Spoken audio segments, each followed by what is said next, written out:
Which was prompted by that federal special grand jury that has been investigating former President Trump's possession of the highly classified material. Intelligence officials were told fearing either the material was either being mishandled or even possibly illegally transferred, say reports, to others. And more questions are being raised this morning. Did former President Trump try to sell, share the highly classified material to the Russians or to the Saudis or others? Or were the documents innocently mishandled and stored because he thought he had a legal right to have them? And Russia state media already is claiming that Russian officials have seen the material. Empty boasts, or has there been a leak that officials fear could pose a grave danger to United States security? Rebecca Crawford joins us. She's president of Doctrine and Strategy Consultants. She was a Russian strategy expert at the Defense Intelligence Agency and is the author of the book Putin's Playbook, Russia's Secret Plan to Defeat America. So, Rebecca, what would Vladimir Putin try to do to get his hands on these classified materials to defeat America? The real question, Eric, is what Russian President Putin has already possibly done. The truth is the United States is the top target for KGB operative Putin and his spy services. And Mar-a-Lago, former President Trump's estate, is a counterintelligence nightmare, meaning that spies from all over the world, Russia, China, and beyond, are always on the hunt to lay their hands on top secret information, especially something that is related to nuclear warfare doctrine, our nuclear weapon systems, and beyond. How would they get this if it's under lock and key, or wasn't? Because the feds apparently told them, back in June that you got to put a padlock on the storage room. We don't know where this stuff was floating around. Exactly. The fact that those boxes were not secure is a really grave concern. The classified information, anything, from confidential to secret, and apparently some of the documents that were lying around there also were top secret and code word.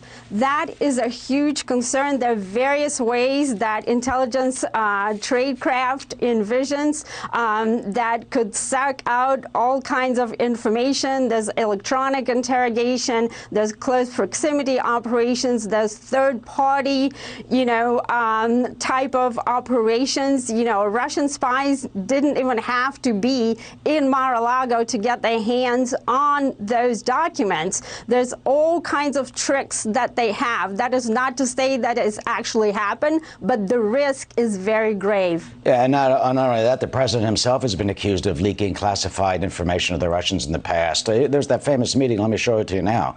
In May of 2017, he's meeting with Foreign Minister Lavrov as well as then Russian Ambassador Kislyak in the Oval Office. There's the photo of him yucking it up with Lavrov. And at that meeting, reports said that the president leaked a highly classified information about Islamic al-Qaeda threats that reportedly were from Israel, and Israel was furious that he gave out classified information at that meeting. That's prompted speculation this morning over the weekend about what else may have come out. Here's Lucian Truscott, a columnist. Quote, "The first and last thing on his mind every day of his life has been money, that he may have wanted to sell the nuclear information to the highest bidder. Who might that be? Why, his friend Vladimir Putin, of course. We won't need to know what Trump and Putin talked about if what was removed from Mar-a-Lago by the FBI includes United States nuclear secrets. It would be useful to and desired by Vladimir Putin, Russia, or Iran, or any other enemy state."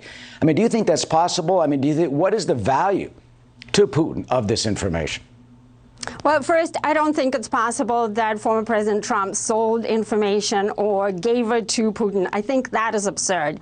That being said, it doesn't negate the fact that this information would be of high value to Putin, and he would do anything to lay his hands on the top secret information that would help Russia to continue developing its anti-U.S. strategy, including nuclear nuclear warfare strategy. On Putin's orders, a doctrine was developed called controlled instability or controlled chaos. And this is why we see Russian media exploding today with the coverage of this issue and siding with President Trump. But that is because they want to divide our society. They understand that President Trump is a hot button for us.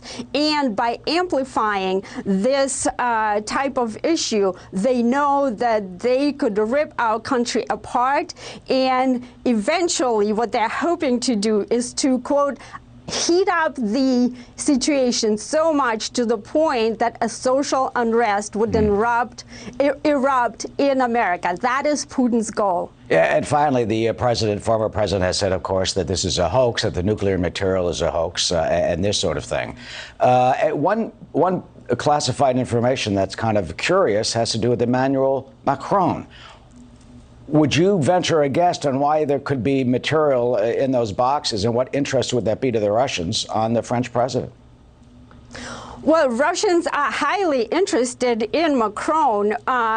Look at it this way, Eric. In the run-up to Putin's invasion of Crimea on February 24th, French President Macron spoke with Putin 11 times. And in one day, he spoke twice.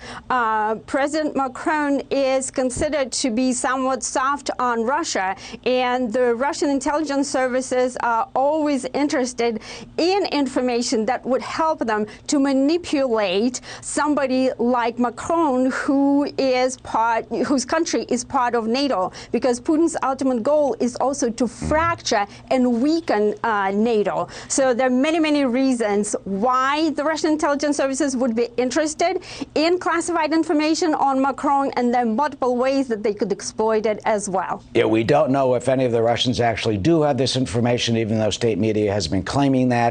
None of that has been confirmed. Congressional investigations being called for on Capitol Hill into all this. Rebecca Koffler, formerly with the Defense Intelligence Agency and a Russian expert, as you can tell. Rebecca, good to see you. Thanks so much. Likewise. Good to see you, Eric. Of course. Anita?